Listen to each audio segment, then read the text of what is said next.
In the early days of the Galactic Empire, Officer Baroki was a part of the Imperial Officer Corps, and he served as a colonel within his own division. One of these early unfortunate days, Colonel Baroki personally presented a report of the performance of his division to Emperor Palpatine. Left dissatisfied, Darth Vader in front of Palpatine force-choked Baroki almost to death, until Palpatine ordered Vader to release him, thanking Colonel Baroki for the report and hoping that performance will improve in the following weeks. Everyone was loyal to Emperor Palpatine by hook or by crook. However, what the Imperials could not understand fully yet was the rise to power of one Darth Vader, seemingly out of nowhere. This led to intense jealousy and anger. It was this jealousy that eventually led to Vader's assassination attempt, not once but twice. This came at the hands of Colonel Baroki and an accomplice, and the first assassination attempt that they schemed was at a bar named Cabaria. 3 mercenaries were contracted to kill Darth Vader, and a fake Jedi sighting was sent to all Imperial signals that a Jedi had been revealed in this bar. Vader naturally wanted to confront this Jedi himself in what resulted in an attempt on his life, an unsuccessful one at that. Before Vader destroyed these mercenaries, he inquired on the location of this contract, and it was soon revealed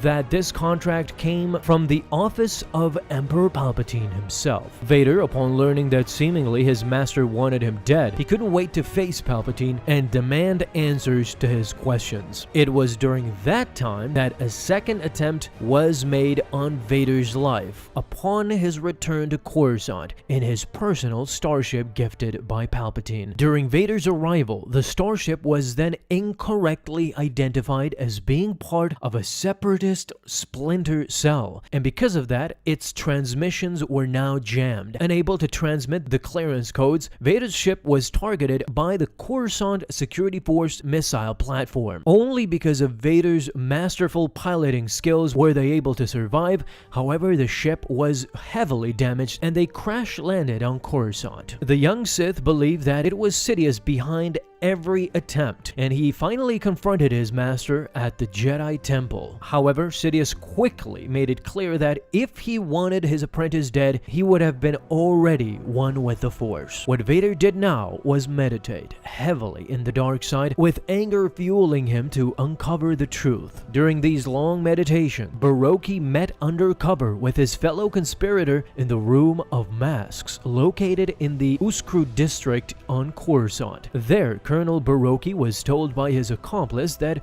Darth Vader had survived both attempts on his life, stating that Vader was recently seen with Emperor Palpatine with no signs of damage. They both believed that either Vader was not smart enough to find the trace to the Emperor's office, or that he had come to an understanding with his master. Either way, Baroki was baffled by the relationship between these two, Palpatine and Vader. They even complained about this unexpected rise to power with no restrictions, and even wondered if he was a servant to the Emperor or his personal bodyguard. What could be considered the nail to the coffin was that Baroki even went on to state it didn't matter if these 2 attempts failed, they would continue again and again until they eliminated Darth Vader. What both of them were not aware of, however, was that during their conversation, Darth Vader, in his meditation, had a vision of the time he had force-choked Colonel Baroki, and even had splinters of their conversation appearing in Darth Vader's meditation. He quickly understood that Colonel Baroki was part of these assassination attempts along with his cohorts. When Vader approached Palpatine with this news, Palpatine quickly called the elite officers of the Imperial Officer Corps to an Imperial auditorium, including Colonel Baroki and his counterparts. Without hesitation, Palpatine stated that Vader was an extension of the Emperor, and every order that came from Darth Vader should be taken as an order from the Emperor. Upon presenting the dark figure, Vader quickly called upon Corran Farrow, Zorta Bingon, John Streffy, Thomas Azoras, and Colonel Baroki, who visibly can be seen growing more nervous by the second. He stepped forward. Vader presented his suspicions on the attempts on his life, and wasting no time, he force-choked all of the 5 officers, including Baroque. Naturally, they were all left dead for everybody to witness, and as Vader began to leave, Baroque's cohorts could be seen watching on in fear. Never again would the thought of killing Vader cross their minds. And that is how the Empire, and more specifically Vader, showed their might and their power to their subordinates. Do you agree with this method? Talk to me down in the comments, tell me all of your thoughts, and thank you so much for watching this video. If you enjoyed, leave a thumbs up down below. Now you have an awesome day, Star Wars fans. I'll see you in the next video, and may the Force be with you until then.